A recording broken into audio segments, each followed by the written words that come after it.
Hey guys, quick video on 2014, so like 2011 to like 17 Honda Odysseys, replacing the motor, and this is on the passenger side, which you know, you have all your blower system, everything, so it's a little more difficult.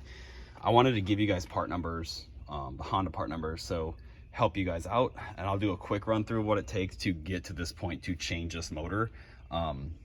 What happened is these rollers, there's a center roller that rides in this track, they wear out and it causes the door to bind. There's also an upper one that also wears out in here, right there, that causes the door to bind. Not as bad as the center. The center is the pivotal point of this door issue. So here's the center one. Now when you order this, when you order the motor, this comes in the kit, that the part number I'll give you. And I'll tell you, look at these, are in the kit part, it comes with actual bearings. This is what came out. I think this might have been replaced with an aftermarket at one point, because the other one that I ordered, which they sent the wrong one, they sent the opposite side, so I'm not using it. This is also a Honda part number. This is the other side. It has plastic bushings. This is the opposite side part number. This is driver side part number, so if you want that, that's that there, okay? And then, also, I want to go through these part numbers. I got switches in case I had a switch problem, because I wanted to go through and test everything.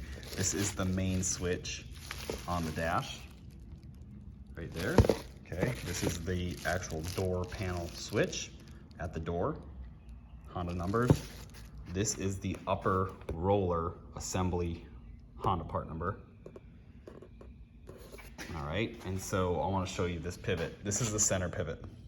This is the pin that drives into the center pivot. It has a clip on it.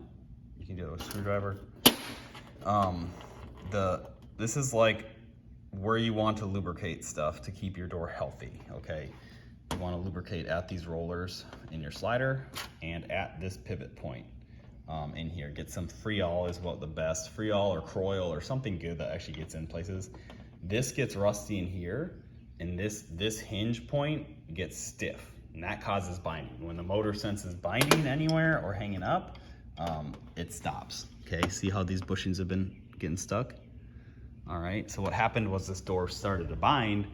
The customer tried to force it shut just to get somewhere, and it took the motor out. The motor must have stripped or locked out or burnt the board, because even in manual, you can't move the motor. So it's stripped out or the board burnt out, you know, from trying to force going back and forth. Some pointers. Now, when you go to take this apart, you have Torx head bits that come into this plastic channel piece. You pull that, you pull this out. The channel piece slides back. It's a little challenging, it's weird. That slides back. Tape right here, because when you go up, it's gonna hit the paint. All right, now get a jack to hold that when you're doing this, so you can move your door around. Put a piece of tape along here, because when you do the 212s that bolt on your bracket and set it down and go to unhook these, it's gonna wanna scratch the paint, okay? So that's some tips there. Now, what you need if you're gonna actually tackle this yourself, which is not easy, I'm gonna let you know. Let's see this part number though. This is the part number for the passenger side motor assembly from Honda, okay? Now it comes with that bracket, the center bracket roller with metal bearings. Okay, this is the Honda one. The biggest thing I know, so this is the one that came out, it's locked up. You go to pull it, it's stuck. I started testing all the switches, it was complicated. The switches don't have power in, they must run it's not power in and just open a switch. It goes through some sort of circuit board, so it sends signal. So it's really hard to test those. But I'll show you. So on this side, it's more difficult. Here's your motor assembly here. All right, you got 10 millimeters. So you need 10 millimeter. I got this little swivel one to get back in the challenging cable lock. And I have a couple extensions to get between here, but you'll have this. This twists out just like a screw. This duct assembly pulls off. You have a 10 bolt there, 10 bolt here, 10 bolt here. This moves forward enough to get back to the cable behind here, okay? Got a cable assembly back here with 3 bolts. All right, you can hit the one with an extension, you can hit the other 2 with extension, but it's easy to drop the nuts down, so you can use this and be, you know, like a surgeon back there. That's the hardest part. of the job is that back section here. Okay, you got 3 bolts here. 1, 2, 3. You pull this forward. There's 3 connectors. The pins are on the back side.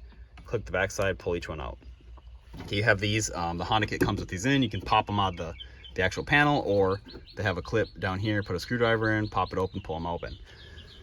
You got 3 there. Okay, so you pull all that out, feed it back through. The most challenging part is working behind this cooling case and getting that out without losing the nuts. But it's doable. It's easy. I did it with this little ratchet. You could do a universal joint on this. These are like the T30s or whatever to pull the panel off. So you need, you know, T30, 8mm. You know, I use this to pull up some of these door stop or these, you know, cargo hooks.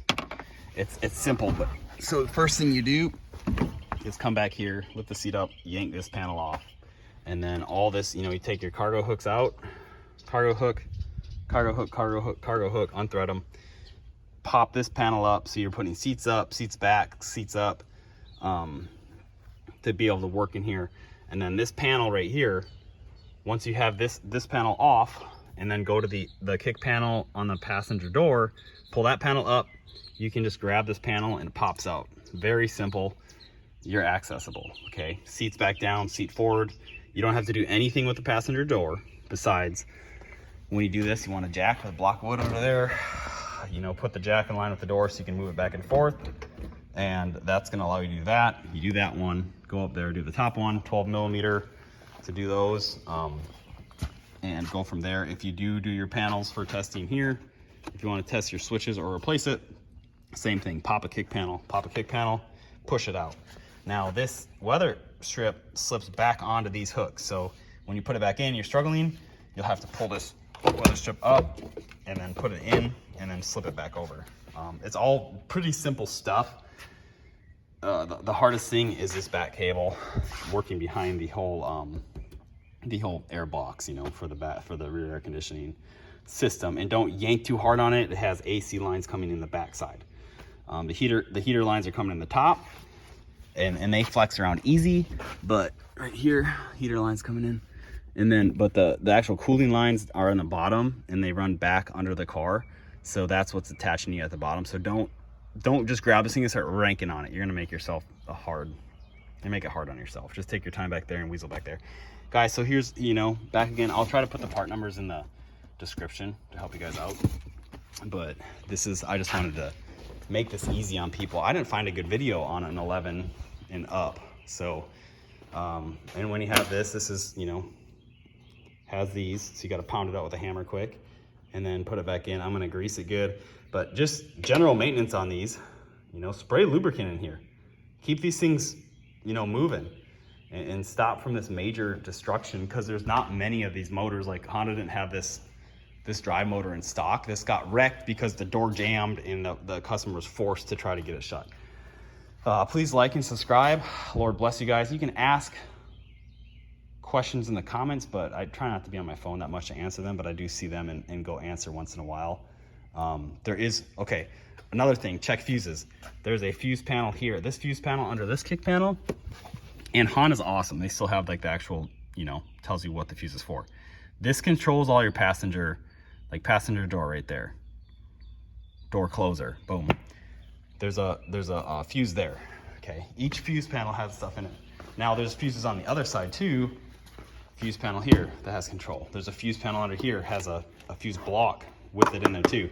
So check your fuses first. If something's just dead, check your fuses. There's a fuse panel under there. There's a fuse that is a fuse in this main block that is for that passenger side block. So it's really easy. They have the fuse journals on them. It tells you which fuse is where, right here. You can't find that on a newer car anymore.